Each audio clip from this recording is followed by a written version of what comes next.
हमारे बीच में प्रदेश के अध्यक्ष सरदार निशान सिंह जी, आपके सुख दुख के साथी हरियाणा सरकार में मंत्री अनूप जी, खादी बोर्ड के चेयरमैन मास्टर राजेंद्र लितानी जी, बरवाड़ा से विधायक जोगीराम सियाग जी, महिला शाखा की अध्यक्ष शीला बयान जी, यहां पर मौजूद पार्टी के सभी वरिष्ठ पदाधिकारीगण, गांव से ग्वांड से आए मेरे बुजुर्गों, मेरी माताएं, बहनें, युवा साथी, पहले तो मैं आप सबका आभार प्रकट करता हूं। जिस प्यार से, स्नेह से आज आपने गांव में स्वागत किया, मैं इतना ही कह सकता हूं कि चौधरी देवीलाल के अपने गांव में जब जब मुझे आने का मौका मिला, हमेशा से बढ़ चढ़कर आपने स्वागत कर कर गांव में आगमन करवाने का काम किया। और खास तौर पर मेरी माताएं, बहनें बैठी, मेरे को बताया कि आपने कई दिन लगाए तैयारी में भी। बुजुर्ग युवा साथियों, आज मैं आ रहा था तो नरवाना मंडी हो, राजौंद की मंडी हो, कलैत की मंडी हो, उचाना में 2 जगह जाने का मौका मिला। एक चीज देख के खुशी हुई कि सरकार की गेहूं की खरीद 15 तारीख तक थी। कल हमारे पास 3000 मैट्रिक टन आया था और मुझे लगता है आज वो 20,000 मैट्रिक टन से भी कम हो जाएगा। लगभग हरियाणा प्रदेश के किसानों की गेहूं को सरकार ने खरीदने का काम किया। और खरीदने का ही नहीं, आज मंडी के अंदर आगमन 61 लाख मैट्रिक टन आया है और 61 लाख मैट्रिक टन में से 54 लाख मैट्रिक टन का लगभग 10,000 करोड़ रुपया हमने किसान के खाते में भेजने का काम किया। किसान के पैसे पूरे करवाए। 1500 करोड़ रुपया सरसों का बिया। और एक चीज खुशी के साथ कह सकता हूं, किसी भी किसान को किसी भी मंडी में रात रुकने का काम नहीं करना पड़ा। अगर किसी का अनाज खराब भी था तो लस्टर लॉस की भरपाई हमने करी। एक एक दाना किसान का हमने खरीदने का काम किया। बुजुर्ग युवा साथियों, मुझे याद है वो दिन भी जब हमने पहली बार किसान के खाते में पैसे डाले थे। बहुत से लोग कहते थे मंडियां बर्बाद हो जाएंगी। आज खुशी के साथ कह सकता हूं, एक मंडी नहीं बर्बाद हुई।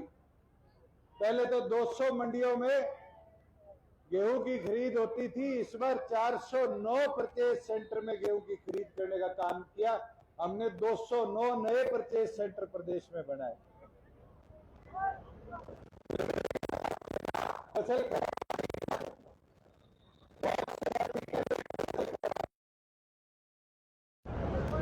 मैं आपको बताना चाहता हूं, पिछले साल 41 लाख मैट्रिक टन गेहूं आया था।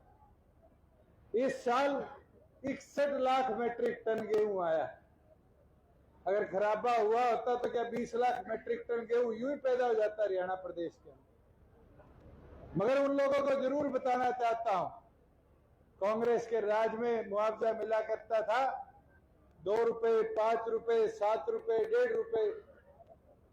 आपके बिठवड़ा और ये जो आसपास के ग्वांड के गांव है इस ब्लॉक के, पिछले 3 सालों में जब जब कोई नुकसान हुआ है 20 करोड़ से ऊपर आपके इस इलाके के अंदर मुआवजा सरकार ने बांटने का काम कर चुके। और ये गारंटी अगर इस बार भी किसी के नुकसान हुआ था, जिनने क्षतिपूर्ति पे डलवाया या फसल बीमा के माध्यम से आया, प्रत्येक व्यक्ति को उसकी भी भरपाई सरकार पूरी तौर पर करवा कर देने का काम करे। जहां बात पानी की थी, गांव की मांग है, सरपंच प्रतिनिधि ने भी, हमारे साथी ने कही कि गांव में नीला पानी पिला दो। टीडीएस लेवल 1200 से 1700। हमारा प्रयास है एक एक कर जगह जगह जहां जैसी व्यवस्था नहीं सरकार बना पाई वहां चाहे पाइपलाइन के माध्यम से हमें पहुंचवाना पड़े, हम पहुंचवाने का पानी काम कर रहे हैं। और इसका पहला प्रयास था 2003 की अनाउंसमेंट पाबड़ा माइनर की, जो तो 15 गांव को जोड़ती। 20 सालों में कोई करवा पाया? आपकी सरकार बनी और आज खुशी के साथ कह सकता हूं अप्रूवल के नहीं, टेंडर भी पूरा हो गया और काम जल्द शुरू होने का काम करेगा। 15 गांवों को पीने के पानी की व्यवस्था, खेती के पानी की व्यवस्था हम करवाएंगे। उकलाना शहर जो आज तक पीने के पानी से वंचित था, 6.5-7 करोड़ की लागत से भाखड़ा के पानी की पाइपलाइन उकलाना शहर तक भी हम लाने का काम करेंगे। और बिठवड़ा की समस्या आज मेरे सामने आई है, मेरा वादा है अगले 3 महीनों में इसकी भी फिजिबिलिटी निकालकर इसका भी अप्रूवल देने का काम करेंगे। गांव के अंदर भी पीने के पानी के लिए भाखड़ा का पानी हम पहुंचाने का काम कर पाए। साथियों, जहां डेवलपमेंट वर्क्स की बात है, मुझे नहीं लगता कि डेवलपमेंट वर्क्स में हमने कोई कमी आने दी। एक समस्या सारे आगे कहते थे जी, ये सूर्यवाड़ा मोड़ से नरवाना जाओ तो सड़क ठीक है,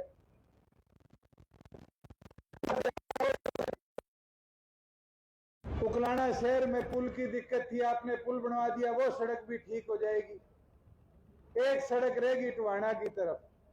मैं आज आपके साथ खुशी के साथ बोल सकता हूं कि इसके लिए भी केंद्र सरकार ने 30 करोड़ रुपए मंजूर कर दिए। ये चौड़ी भी होगी 7 मीटर से 12 मीटर और ठेठ पंजाब बॉर्डर जाखल तक हम इसको बनवाने का काम करेंगे। बुजुर्ग युवा साथियों, जहां और कामों की बात, मैं तो आज अनूप जी के साथ आ रहा था कंबाइन पे, तो आपकी ये वाली सड़क देखी। मैं कहा अनूप जी, हल्के में 150-200 करोड़ सड़कों के मैंने दे दिए, उसके बावजूद भी ये सड़क टूटी हुई है। कहते जी ये मार्केटिंग बोर्ड की, आप ले लो 2 महीने में बन जाएगी, वहां बोर्ड में पैसे की कमी। और ये वादा करता हूं ये सड़क भी जल्द से जल्द आपकी पूरी तरह दुरुस्त करवाने का हम काम करेंगे। उकलाना हल्के के लगभग 25 गांव के अंदर, जिन गांव पंचायतों ने फिरनियों पे लाइट लगाने के लिए पीडब्ल्यूडी की सड़कों पर प्रस्ताव दिए थे, हमने लगभग 26 करोड़ रुपया मंजूर कर दिया है। और 26 करोड़ में आपके बिठमड़ा का 53 लाख रुपए है, जिससे एनएच के ऊपर सारी दोनों तरफ स्ट्रीट लाइट की व्यवस्था हम करने का कार्य करेंगे। जहां और सरपंच ने काम बताए, पीएचसी बनाना है और जो छोटे छोटे ली लाइब्रेरी और अलग अलग पंचायतों के आए हुए हैं, ये मैं वादा करता हूं जल्द से जल्द इनकी भी टेक्निकलिटी फिजिबिलिटी चेक कराकर इनको भी सरकार टेकअप करने का काम करेगी। मैं एक चीज बोलना चाहूंगा बुजुर्गों युवा साथियों, हमारा प्रयास रहा पिछले 3.5 साल में कि ज्यादा से ज्यादा सुविधा अंतिम छोर पर मिले। बुराई जरूर कई बार हमारे हिस्से लग जाती है, मैं एक चीज अच्छाई की बताना चाहूंगा। आज पीले राशन कार्ड के लिए किसी को अफसर के हाथ नहीं जोड़ने पड़ते। आज पीला राशन कार्ड जिसके परिवार की आय 1,80,000 से नीचे आती है, अपने आप सरकार उसके नाम पर बनाकर देने का काम करती है। आज बुढ़ापा पेंशन है, जो बुजुर्ग 60 साल का होता है और उसकी कोई और आमदन का साधन नहीं है, वो किसी और प्रकार की पेंशन नहीं ले रहा, अपने आप सरकार उसकी बुढ़ापा पेंशन शुरू करने का काम करे। ये 2 नहीं 560 तरह की ऐसी सुविधा है जो आज घर बैठे मोबाइल से आप सरकार तक पहुंचा सकते हैं और मोबाइल पर ही उसका जवाब आता है। लोग कहते होंगे पोर्टल की सरकार, मुझे यह बताओ ई खरीद नहीं होता तो क्या खाते में लाखों रुपए आते हैं अनाज बेचने के? आज क्षतिपूर्ति पोर्टल नहीं होता तो धक्के काटते रहते थे पटवारियों के पीछे कि मेरी भी गिरदावरी कर जा, मेरी भी गिरदावरी कर जा। आज तो खुद के हाथ में ताकत दे दी कि खेत में जाके मोबाइल से फोटो खींचो, सरकार को भेज दो और भेज ना दो, वेरीफाई भी पटवारी के साथ कौन करेगा? आपके गांव का खुद का सहायक करेगा।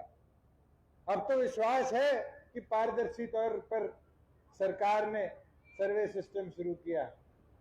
बुजुर्गों, युवा साथियों, मैं एक चीज कह सकता हूं, आज महिलाओं को हमने 50% रिजर्वेशन देने का काम किया पंचायतों में, और मुझे खुशी है। मैं इतने गांव में गया, सरपंच प्रतिनिधि तो मिल जाते थे, भाई मेरा रूसियो ना, मगर पहली बार ब्लॉक समिति की मेंबर को भी और सरपंच को भी स्टेज पे देके बैठाने का काम किया। इसके लिए इसका धन्यवाद भी करता हूं। वाइस चेयरमैन हमारी ब्लॉक समिति की, और ये जरूरी है, जब 50% उनको हिस्सेदारी दी है तो उनका नेतृत्व को भी 50% हमें आगे ले जाना पड़ेगा। और यहां नहीं रुकेंगे। आज 33% डिपो में हिस्सेदारी हमारी माताओं बहनों को हम देने का काम करेंगे। और तो और आने वाले समय में सोसाइटीज है, बड़ी बड़ी संस्थाएं हैं, इनके अंदर व्यवस्था नहीं बन पाती, इनके अंदर भी जल्द कानून में परिवर्तन कर 30% महिलाओं को हिस्सेदारी देने का काम सरकार करेगी। बुजुर्गों, युवा साथियों, मैं तो आपसे ये प्रार्थना विनती करता हूं कि हरियाणा सरकार ने पिछले 3.5 साल में मेरे को क्या करते थे, जोगीराम जी क्या करते थे, हम दोनों की कॉन्स्टिट्यूएंसी में रेस्ट हाउस नहीं है। आज मैं खुशी के साथ कह सकता हूं, चाहे कानून में छूट देनी पड़ी हो, आज बरवाड़ा में भी विश्राम गृह बन रहा है और आज उकलाना के अंदर भी विश्राम गृह बन रहा है। और इसका लाभ किसको मिलेगा? आम लोगों को मिलेगा। तो आता जाता रिश्तेदार आए तो उसके लिए फिर किसी अफसर से फोन कराने की जरूरत नहीं, उसके लिए भी मोबाइल पे। राजेंद्र जी कह रहे थे हमारे कमरे बुक करा दिया आपने, पर आम आदमी को हरियाणा भवन में रुकने की व्यवस्था देने का काम किसी ने किया तो हमारी सरकार ने करने का काम किया है। बुजुर्गों, युवा साथियों, मैं तो यही प्रार्थना विनती आपके बीच में करने आया था और यही उम्मीद करूंगा कि आप इसी प्रकार से पार्टी संगठन को और मजबूती देने का काम करेंगे और मजबूती के साथ पार्टी को आगे बढ़ाने का काम करेंगे। आप सब आए, पूर्ण आप सबका बहुत बहुत धन्यवाद।